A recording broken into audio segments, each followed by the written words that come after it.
Which, if you're not sure what a tardigrade is, ladies and gentlemen of the audience, I've just posted a picture on the screen. It's that little gray alien-looking thing. But the reason that this is in the news is that it pertains to a certain STD that we'd all like to forget, but refuses to go away. Alright, so there is a video game called Tardigrades, centered around the use of giant tardigrades that are used to hop around the cosmos. And the video game was created by Anas Abdin, I think that's how it's pronounced. Well, he posted on Twitter that he's suing CBS and STD over copyright infringement because they have ripped off his video game so blatantly. And I will call up the image for you right now. But yeah, you can see the screenshots comparison to his video game alongside the STD characters and the tardigrade. Now, the big thing that gives him a lot of credibility here is that having an alien give you the ability to teleport through the universe. Okay, that's weird. Having it be a tardigrade, that's weirder.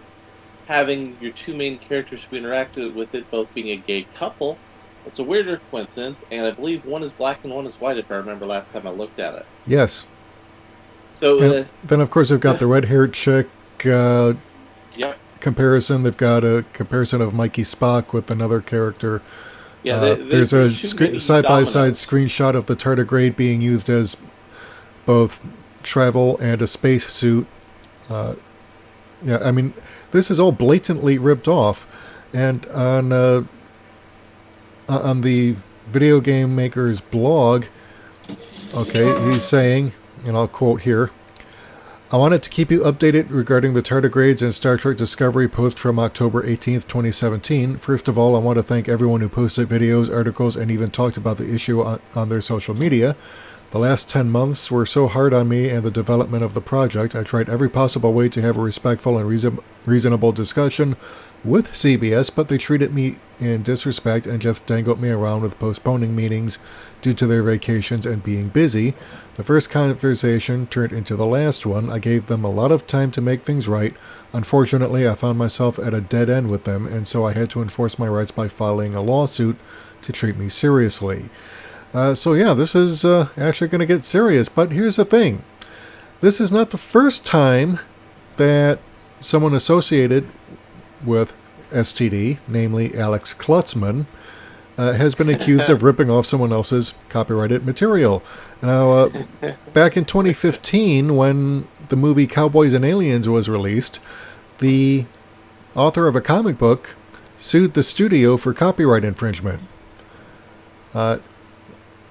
And if it wasn't bad enough that the movie was one of 2015's biggest bombs, now Universal Pictures was being sued over Cowboys and Aliens. According to TMZ, comic book writer Stephen John Boosty filed a copyright infringement suit against Universal, DreamWorks, which also produced the picture, production company Platinum Studios, and that company's chairman, Scott Mitchell Rosenberg.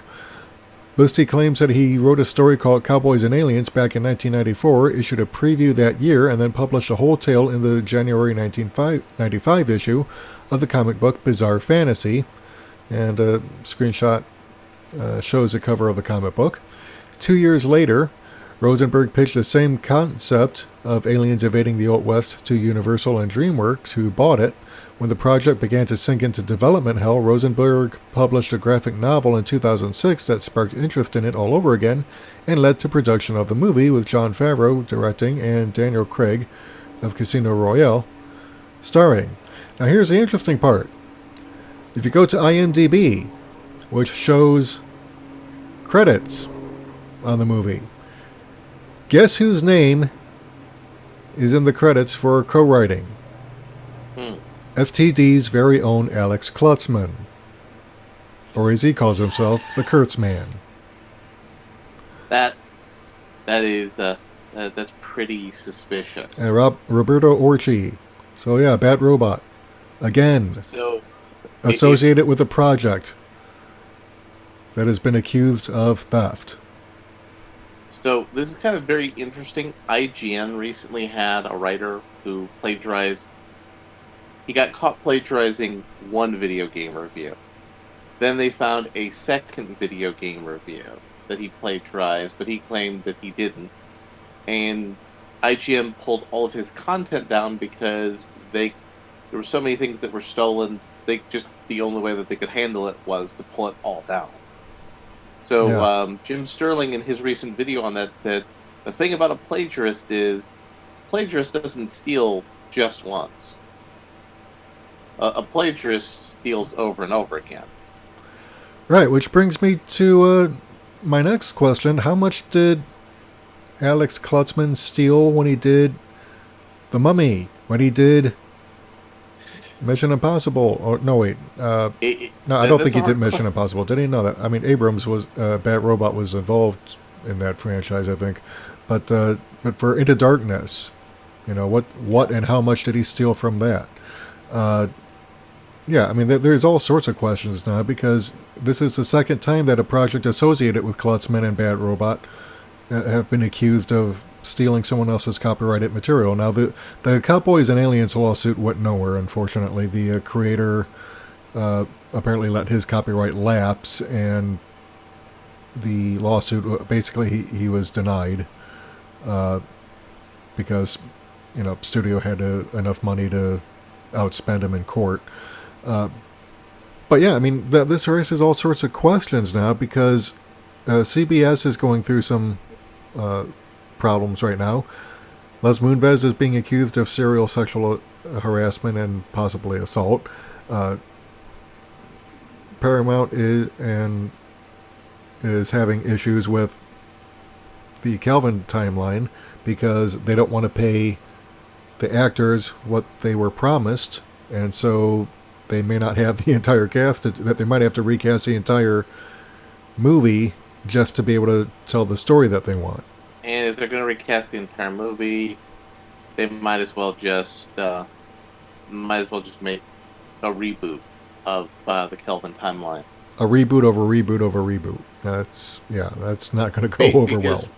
Realistically, you're not going to make an OG Star Trek movie without Captain Kirk. You're not. And if you thought otherwise. And clickbait articles have been going on about how we don't need Captain Kirk for the next Star Trek movie. Yeah, kind of sure you do. The only way you could pull it off is to make a Kelvin Next Generation movie. That's the only way you can do it right now. Yeah, and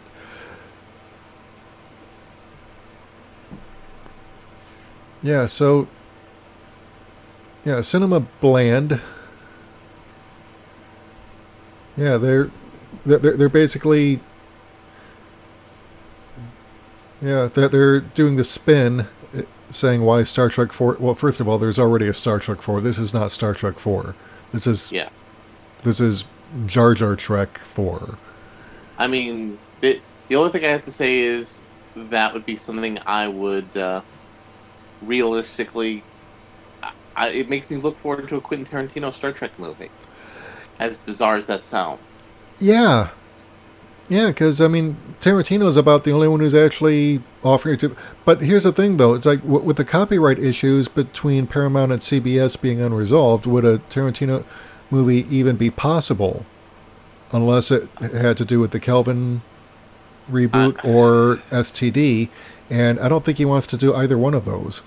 And if the CBS and Viacom merger goes through, then there probably wouldn't be a copyright issue. But it seems like Tarantino is basically being used to try and get interest from investors to plop down money for another Star Trek project. So here's a question that I don't know the answer to, but could the Kelvin universe do their own side universe like they've clearly done with Discovery?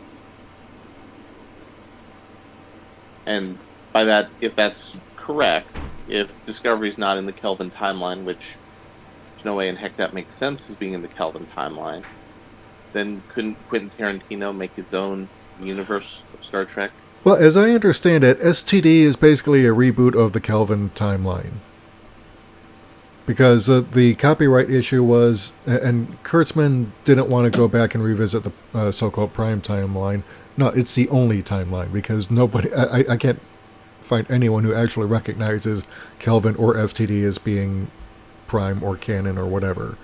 And it all has to do with the copyright issue, because when Viacom split its properties under Sumner Redstone, the Paramount got the rights to make the movies, CBS got the rights to make the TV show, but because of this, that they can't make something that legally falls within bounds, because so basically, as long as CBS and Viacom remain split, they can't do anything within the original timeline.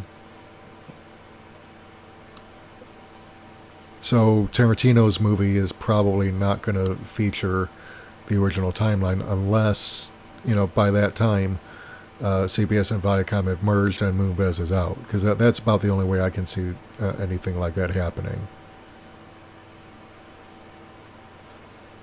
Yeah, it's a mess. Yeah, as much of a mess as that little tardigrade in the corner of the screen. That little multi-legged, vacuum-faced creature.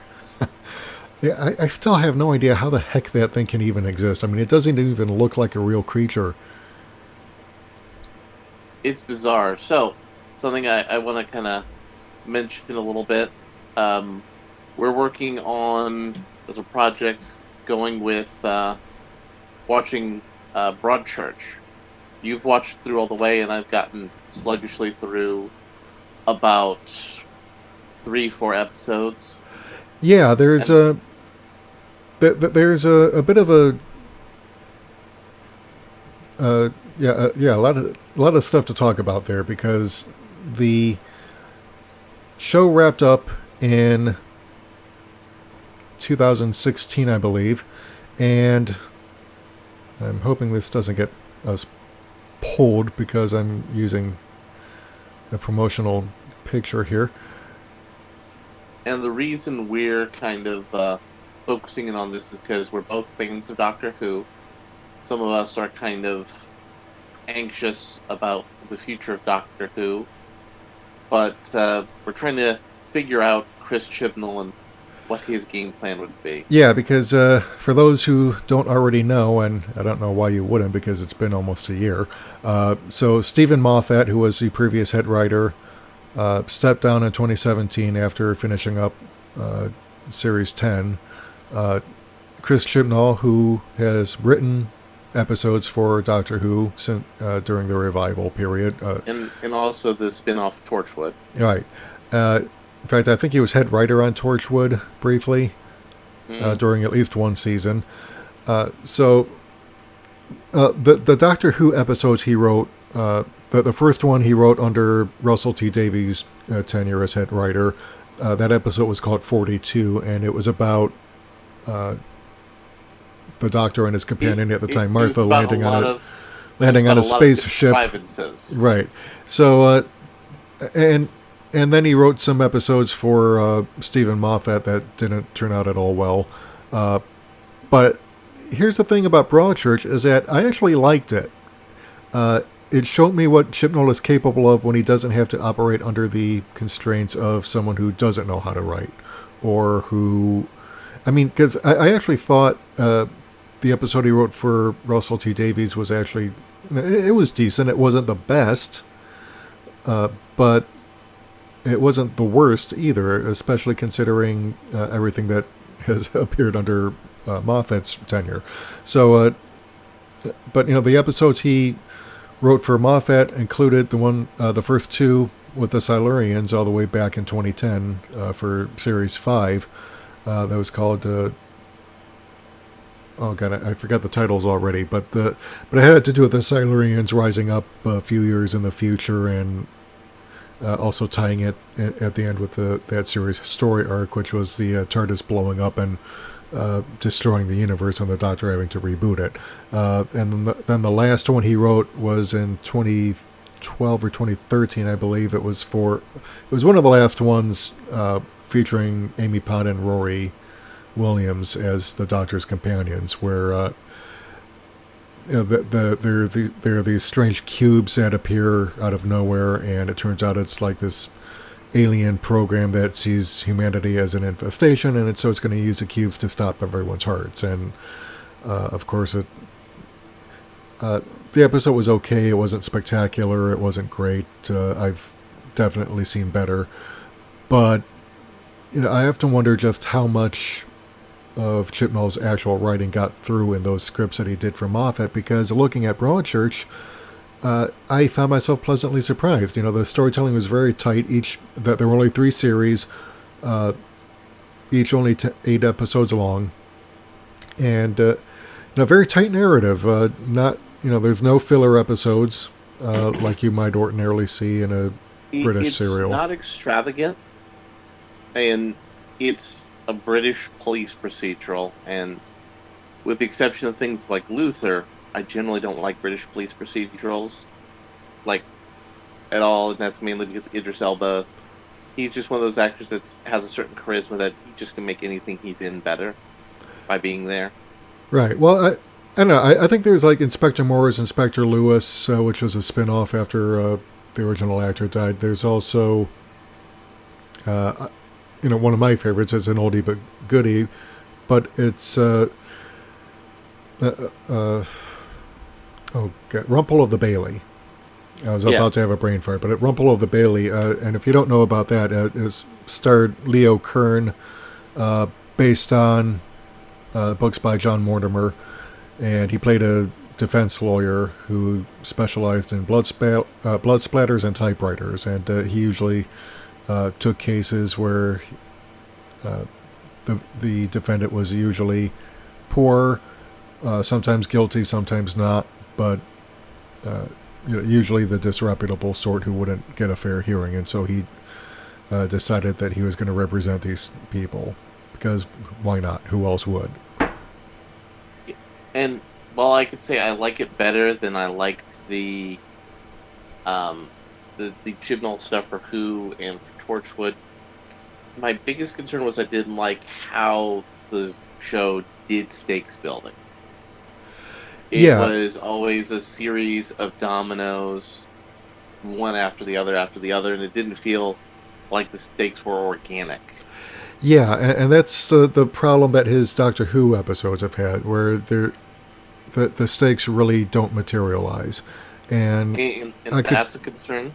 Right, and I can chalk that up under Moffat, because Moffat likes to tell stories in which the stakes get raised, but not really, because then he fakes you out, because even if the character dies, he finds a way to bring the character back in some capacity. So death has no meaning, and therefore it cheapens the very ending that he writes to it. And like I said, I mean, there's a legitimate point where with Chibnall there doesn't seem to be much in the way of stakes. I mean, he's good at telling character-driven stories, but he needs to focus more on plot. Because right now, because a story without any stakes is a pretty boring one. And, his previous work for Doctor Who has been, fairly weak. So, but, on the other hand, he has had a few years to devote to his own show, which is his own baby. And, as far as shows go, it's not bad. I mean, is it the best around compared to, say, Elementary or House? Not really.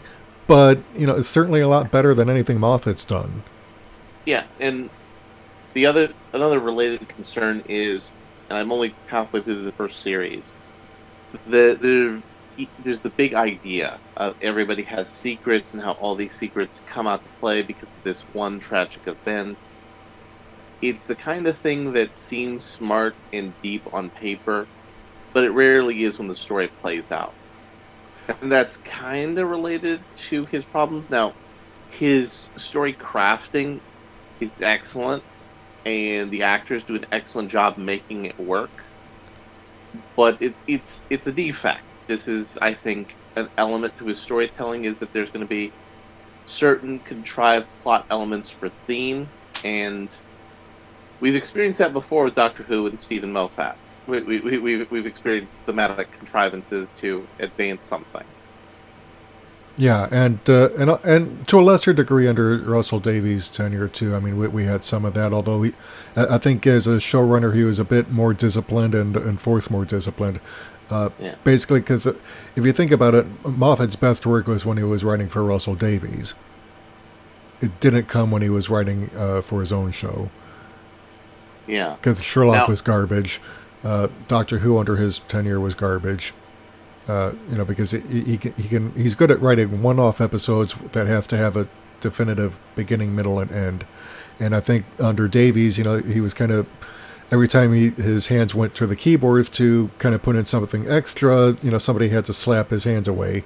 Because I'm sure, there's plenty of conversations we'll never know between Davies and Moffat, where Davies is saying, look, Russ, look, Steve, I like you, but, you got to stop going off the rails here, okay? Just tell the story, end it definitively. I think budget was the bigger factor. Is that budgets were tighter, and Doctor Who, when Davies started rebuilding it, still didn't have its footing fully. Yeah. So I think that was what made him a better writer than showrunner. By the time he was the showrunner, New Who had become a new institution. Yeah, but the thing is, so it's like Moffat has good ideas. I mean, I can't really deny that. I mean, the Weeping Angels, when he first introduced them, they were an interesting monster, and there were some bits of development. The more they were featured, that for the idea, for example, in the Angels Take Manhattan, it's established that they're not strictly corporeal beings; they can actually inhabit statues and transform them, and that's how they come to different planets. And that was good up until the Statue of Liberty. Yeah. That was the point where the show got a little too indulgent. And that was within the first 5 minutes. Yeah. So, and the Moffat doesn't know when to quit, though. That's the problem. So, there are loads of problems. And in fact, actually, there's a video I'll link to in the description. It's by a guy named Hbomberguy who explains why Sherlock is garbage and actually delves into a lot of the problems that were inherent in Doctor Who under Moffat's tenure, and then also when Moffat directed an aborted series about Dr. Jekyll. And he was trying to get together the resources to do a Dracula series for the BBC. Which I hope he fails to get that, because Moffat really should not be trusted with another show again. Not after he ruined Doctor Who, not after he ruined Sherlock. It's the next major character down in the British canon. Right. Well, it's like Hbomberguy says, he was spat out of a hole in the ground in Paisley in 1961, and with the intention of destroying all of British pop culture, and no one's stopped him yet. So, but getting back to Chibnall, though, I'm cautiously optimistic. Now, for those who are not aware, Jodie Whittaker was cast to play the 13th Doctor. Now, she had actually been on Broadchurch, which is probably why Chibnall cast her, because they worked together and she probably nailed it during auditions. But, Larry, you've got some info on how BBC has been lying the entire time about how and why they cast Whittaker. Well, saying its information is about a lie, it's a little bit more complicated than that. So, the BBC's been having an ongoing scandal over pay rates for female employees over male employees. So they've been pushing a very big gender diversity agenda around the same time that their highest profile TV show had an opening at casting. And Chris Chibnall said in previous interviews casting a woman was one of his big ideas he was insistent on doing for Doctor Who. But the BBC's been very British in saying, well, it's the best actor won. Right. Well, Digital Spy back in February published a bit where, and for some reason the thing doesn't want to load,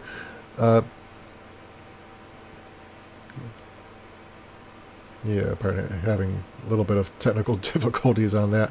Uh, Let me see if I can get this up.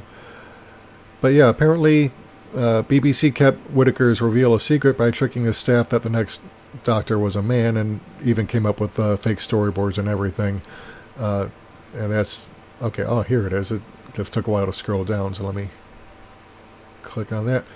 All right, so yeah, it was so secretive about Jodie Whittaker's unveiling as the 13th Doctor last summer, it fooled some Doctor Who staff into thinking Peter Capaldi's successor would be a man. All right, so they were deceiving their own staff, but they've also been going after leakers. Someone who leaked a 53-second clip. They've been after Microsoft and Twitter to try and get to the identity of the leakers so they can prosecute. So, they've been dishonest, they've been unhinged. Now, the ironic thing is that during the 80s, one of the... it was either Sidney Newman or maybe the head producer at the time, I forget whom. But he felt that the show was getting stale and wanted to spice it up a bit by doing something different and also explore different facets of the Doctor's alien physiology and culture. So he suggested that after Colin Baker, they should cast a woman as a Doctor. And BBC put the kibosh on that, and they ended up casting Sylvester McCoy, who's actually one of my favorite Doctor Who actors, for the record. And it's a shame he never got enough of a series to really do anything with what he was trying to develop the character. Yeah, because there was also the Cartmel Master Plan, which was supposed to re-inject some mystery into the Doctor's past. But that's the thing is, back then it was a legitimate creative decision. And so when they announced last year that they would be casting a woman, I was kind of dismayed because I was thinking, oh God, they're doing the same thing that Star Wars did, that STD did, that Ghostbusters reboot did. Is like they're trying to pander to a new demographic target at the expense of its traditional target audience. And then their subsequent spin doctoring afterward was very similar to what's been going on the last couple years with Star Wars and Star Trek and all these other SJW properties that people have been pandering to identity politics. Now, and if you really want to get into this gets into a particular type of marketing, which is called a lifestyle brand. A lifestyle brand is a brand that attempts to embolden the values, aspirations, interests, attitudes, or opinions of a group or culture for marketing purposes. Lifestyle brands seek to inspire, guide, and motivate people with the goals of their products contributing to the definition of the consumer's way of life. As such, they are closely associated with advertising and other promotions used to gain mind share in their target market. Wow, that was a lot to swallow. So the point is that there was a previous version of this marketing policy idea called belief-based marketing, where basically most people make their decisions on buying a product on what it does for them and their lifestyle, how it helps them express their own individuality. So you're not buying a coffee at Starbucks. You're buying the Starbucks lifestyle. You're not buying a phone from Apple. You're buying the Apple lifestyle. In fact, Apple even calls it the iLifestyle. Yeah, which to me, just smacks of cynicism, which is probably why I don't go for Starbucks all that much or any Apple products. But this is the thing. It's like, by pandering to identity politics, okay, which itself was created by Western establishment to divide voter blocs who otherwise might unite to overthrow the establishment and vote in something that would actually see to the needs of the public. So in order to get around that, you have to divide and conquer, and this has actually been done previously in the past. For example, after the First World War, when the Allies were victorious and they broke up the Ottoman Empire and redrew boundaries to form new nations without consulting the people who actually lived in the former Ottoman Empire. And so you had the Sunnis and the Kurds and other groups thrown into what became Iraq with the idea that they would be too busy trying to slaughter each other to actually unite and overthrow the European colonial powers. Well, that didn't work out so well because eventually most of these countries overthrew the European powers and installed their own people. And others, of course, didn't. Now, the only one that really remained independent was Saudi Arabia because no one actually thought that they had anything of value, so they just really didn't do anything. And then they discovered oil. So that ended up where Saudi Arabia now has an inordinate amount of influence over Western politics, foreign policy. But it's the idea of dividing and conquering based on targeting identity. So, that it's been revised over the decades, and so now it's like if you identify as a woman, then they'll pander to women as a demographic, or if Asian or Hispanic or black or LGBT, which is why now you've got Feegbusters having an all-female cast, but they're all Mary Sue characters, and shallow and one-dimensional. And if you dare criticize, then it's like, oh, now you're a woman hater, or you're a racist because you criticize Leslie Jones. Never mind that there's actually a legitimate criticism on how she's a typical black female stereotype, dumb black woman, loudmouth, and but she was actually smarter than all the scientists. Yeah, supposedly. But here's the thing. I mean, in the movie, I don't know if you've actually abused yourself by watching it. She was actually smarter than all the scientist characters. I saw bits of it. I was not very impressed, but it seemed kind of very contrived because there's like no real reason to believe why she would be smarter. At least with Winston Zeddemore, played by Ernie Hudson for the original Ghostbusters. He was just in it for a paycheck. Yeah, but it's also established that he actually knows stuff. Like there's a scene in Ecto 1 where he's talking with Ray Stantz, played by Dan Aykroyd, about the end of the world, and he's the one who points out, that the reason they're so busy is because the dead have been rising from the grave according to biblical prophecy. So it's not like he's stupid or that he doesn't know stuff. It's just that he's more grounded in the real world than the other guys are. He's willing to believe because there's a steady paycheck in it, and then of course he actually sees for himself. But it's not like he's stupid or anything. And he actually plays it real, as opposed to Leslie Jones, who's... a little bit of dead celebrity news. Stephen Carl Stephenson passed away today. Do you know who that is? I feel like I should know. Please remind me. He played the villain, Robbie Rotten, from the children's television series Lazy Town. Oh, God, best that known one. for the internet meme, We Are Number One.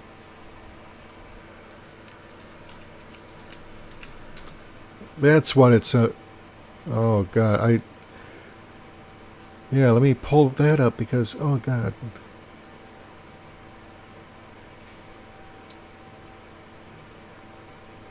Yeah, that's why it sounded so familiar, because that face and makeup job that they gave him was just so distinctive. Yeah. Yeah, he was only 43. God, he was younger than I am. I'm 44. Yeah, he's within a couple of years of me, yeah. Yeah, pancreatic cancer. Oh, man, that is depressing.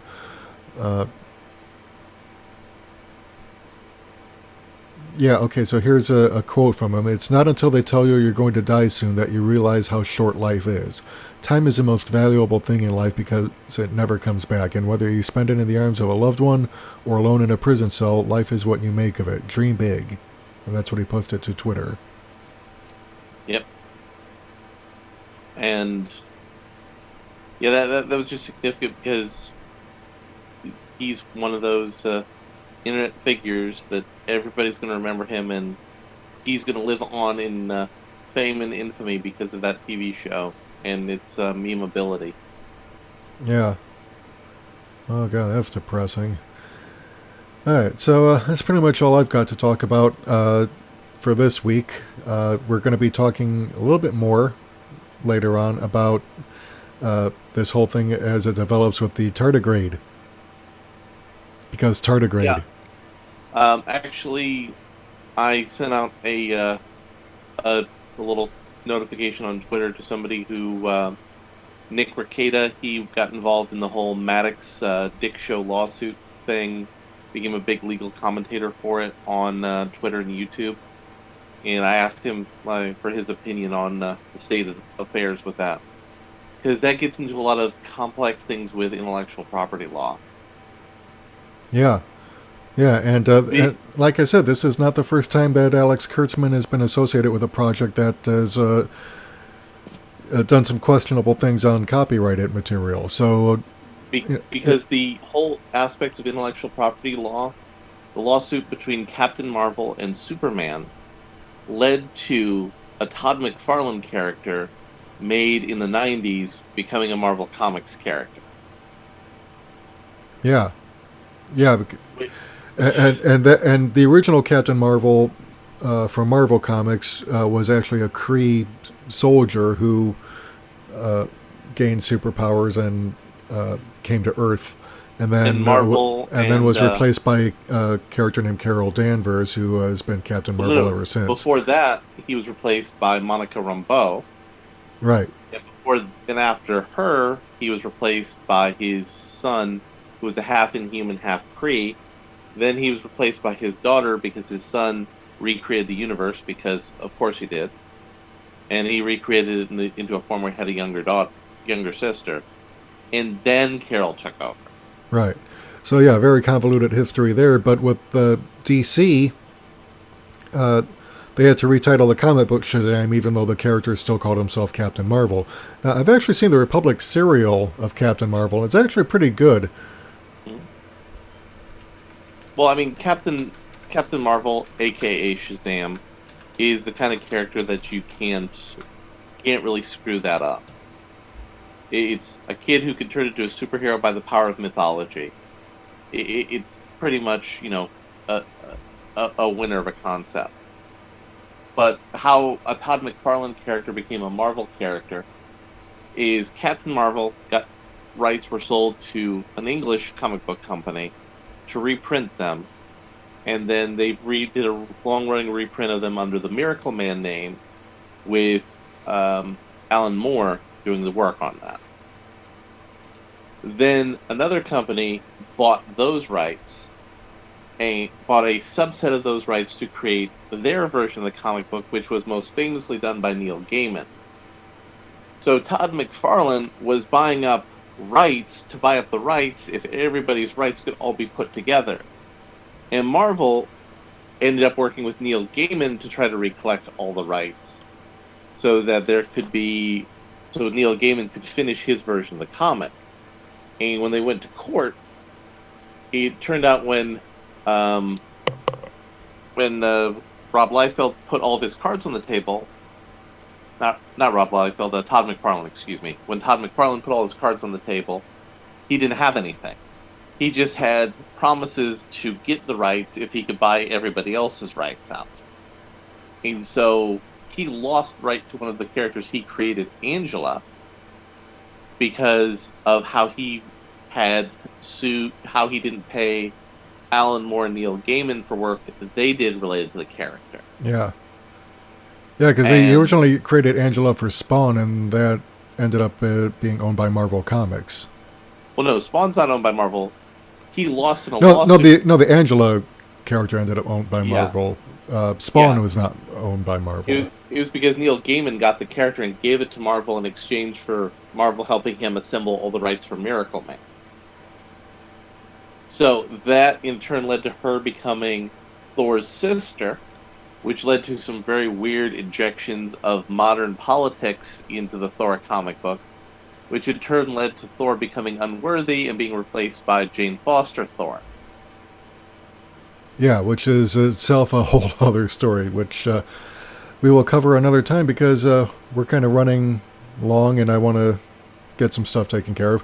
So anyway, this is Michael Wilk and Larry Bernard for the Wilk Report. If you like what you see and want to hear more, feel free to hit the subscribe button and the bell icon to receive notifications. And if you would like to support us by becoming a patron, please click the link below.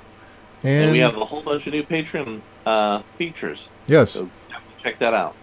All right. And yeah, so become a subscriber. You get the perks. And if we can exceed our goal, then we might start doing merchandise at some point. But that depends on how many subscribers we actually get. So This is us saying take care, good night, we're out.